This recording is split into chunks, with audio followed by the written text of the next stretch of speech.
रख रख त्या रानातून थोडं पुढं जाऊ गड्या, पाऊल थकलं नाही गड्या, पाऊल थकलं नाही. सुकलेल्या भाकरीला पाण्यासंग खाऊ गड्या, पाऊल थकलं नाही गड्या, पाऊल थकलं नाही.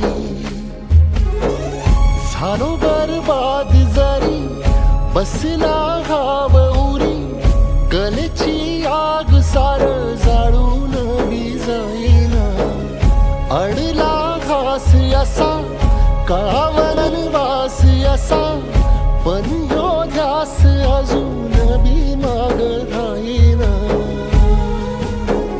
फिरला त्यो वासा घर फिरलं नाही गड्या, पाऊल थकलं नाही गड्या, पाऊल थकलं नाही. रख रख त्या रानातून थोडं पुढं जाऊ